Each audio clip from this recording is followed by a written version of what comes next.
नमस्ते बच्चों। तो आज हम कक्षा 7 का प्रथम पाठ सुभाषितानी का अध्ययन करेंगे। सुभाषितानी का क्या अर्थ होता है? सबसे पहले हम देखेंगे सुभाषितानी का क्या अर्थ है। सु का मतलब है सुंदर। भाषितानी अर्थात वचन, सुंदर वचन।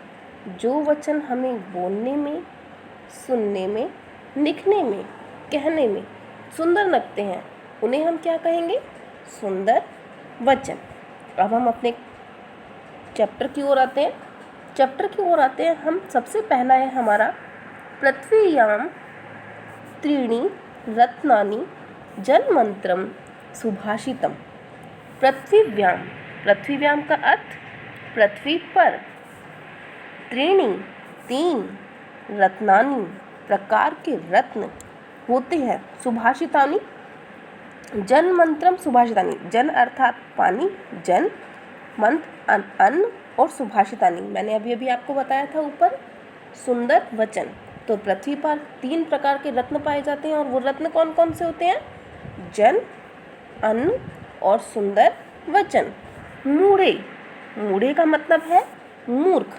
पाषाण खंडेशु मतलब पत्थर के टुकड़ों को रत्न की संज्ञा विधीयते, रत्न की संज्ञा प्रदान करते हैं।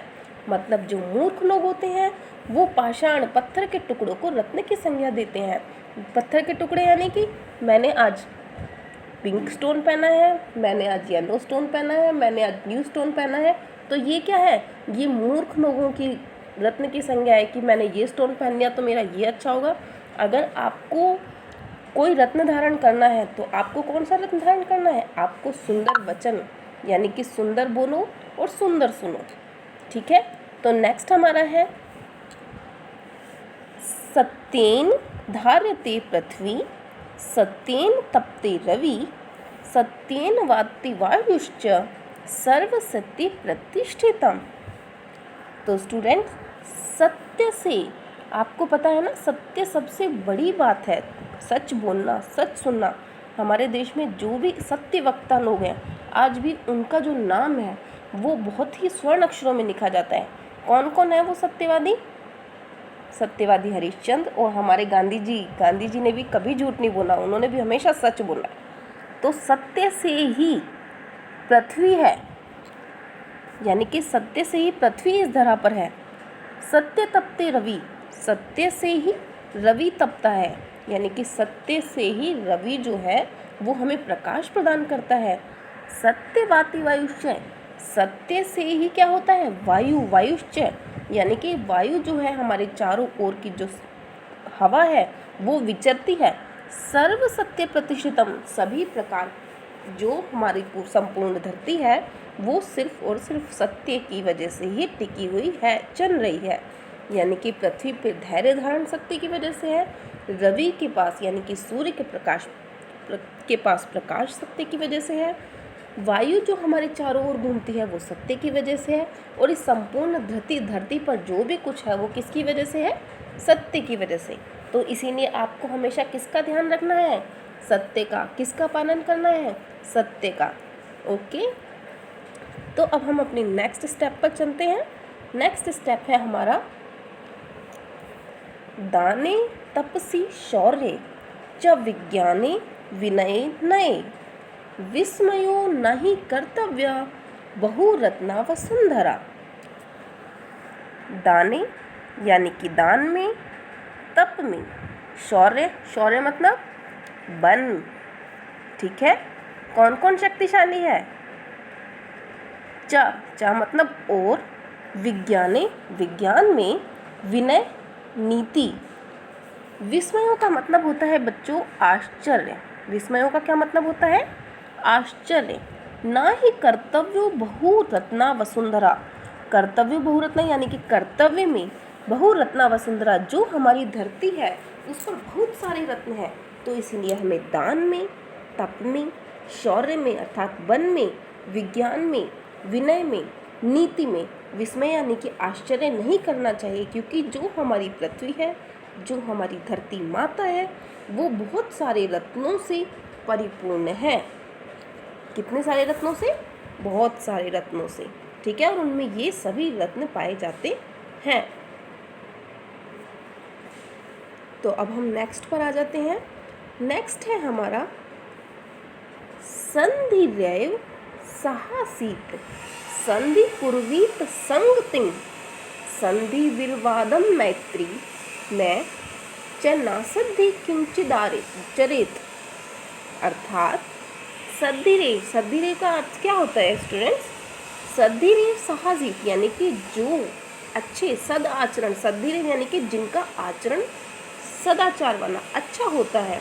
साहसी सह आसीत, सह अलग है आपका, आसीत मतलब है, सह मतलब साथ, हमें उनके साथ रहना चाहिए जिनका आचरण अच्छा है, जो सदाचारी हैं, जो अच्छे लोग हैं, सदाचारी हैं, हमें उनके साथ रहना चाहिए।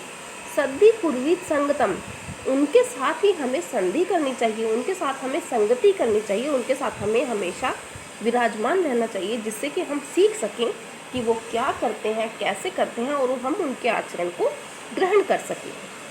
सद्य विवादम मैत्री यानी कि आपका जो सद पुरुष होता है, सज्जन पुरुष होता है, उसके साथ हमें विवाद भी करना चाहिए। विवाद मतलब आर्ग्यूमेंट, हम उसके साथ डिस्कस करें अपनी चीज़ों को, अपनी बातों को, उनके साथ हमें क्या करना चाहिए? वाद विवाद करना चाहिए, उनके साथ हमें मित्रता करनी चाहिए। ना सद्धि किंचित दाचरित यानी कि हमें जो सज्जन पुरुष नहीं है उनके साथ हमें नहीं रहना चाहिए और उनके प्रकार का, उस प्रकार के आचरण हमें नहीं करना चाहिए। यानी कि स्टूडेंट्स हमेशा हम यही बात आपको समझाते हैं कि हमें अपने फ्रेंड्स अच्छे बनाने चाहिए, हमें ऐसे फ्रेंड्स बनाने चाहिए जिनका आचरण अच्छा है, जो सदाचारी हैं, परोपकारी हैं, दूसरों की सहायता करते हैं, और उन्हीं के साथ हमें रहना चाहिए, उन्हीं के साथ हमें रहना चाहिए, उन्हीं के साथ हमें संगति करनी चाहिए। यानी कि उन संगति का मतलब है उनके साथ बैठना, उठना, खाना पीना, उनके साथ हमें वाद विवाद करना चाहिए। यानी कि हमें अगर बहस भी करनी है तो ऐसे लोगों से करनी है जिनके साथ हम मैत्री रखते हैं, या जो सज्जन पुरुष है। और जो सज्जन पुरुष नहीं है या जिनका आचरण अच्छा नहीं है, हमें उनके साथ ना बैठना चाहिए, ना ही किसी प्रकार का व्यवहार करना चाहिए, और सज्जन पुरुषों के साथ भी हमें गलत व्यवहार नहीं करना चाहिए। तो यहाँ तक कॉन्सेप्ट क्लियर है बच्चों। नेक्स्ट हम आ जाते हैं धन धान्य प्रयोगेषु विधाया संग्रहेषु च आहारे व्यवहारे च त्यक्तनज सुखी भवेत। यानी कि देखो स्टूडेंट्स, हमारे पास जो पैसा होता है, धन धान्य प्रयोगेषु, धन धान्य यानी कि जो हमारे पास धन है उसका हमें क्या करना चाहिए? उसका हमें प्रयोग करना चाहिए। ये नहीं कि हमने धन इकट्ठा कर लिया, बहुत सारा पैसा कमा लिया और उसके बाद हमने उसे तिजोरी में बंद कर दिया, तो ये चीज़ नहीं होनी चाहिए। होना क्या चाहिए कि जो हमारा धन है उसे हमें प्रयोग करना चाहिए। उसे प्रयोग कैसे करना चाहिए? अच्छे कार्यों में प्रयोग करना चाहिए। विद्या संग्रहेषु च, और विद्या का क्या करना चाहिए? हमें विद्या का हमें संग्रह करना चाहिए। हमें अगर किसी चीज़ को जोड़ना है, कनेक्ट करना है, अगर हमें किसी चीज़ का संग्रह करना है तो वो कौन सी चीज़ है? विद्या। क्योंकि विद्या को ना कोई चुरा सकता है, ना आपसे वो छीन सकता है। लेकिन धन का प्रयोग आपको इसलिए करना है क्योंकि अगर उससे ज़्यादा इकट्ठा करेंगे तो क्या होगा? या तो कोई चोर चुरा के ले जाएगा या उसका प्रयोग गलत चीज़ों में हो जाएगा। तो इससे अच्छा है आप अपने धन का प्रयोग अच्छे कामों में करो और विद्या का संग्रह करो। आहारे व्यवहारे चाहे यक्तनज सुखी भवेत, हमें आहारे व्यवहारे यक्तनज सुखी भवेत, अर्थात हमें अपने व्यवहार को, आहारे व्यवहारे अर्थात धन का प्रयोग करने में, विद्या को संग्रह करने में, आहारे और यानी कि खाने को, या आहार का मतलब होता है बेटा, आपका आहार का क्या मतलब होता है? खाना पीना, खाने पीने में, और व्यवहार में, व्यवहार यानी कि सुव्यवहार, यूँ नहीं कि कुछ भी, सुव्यवहार।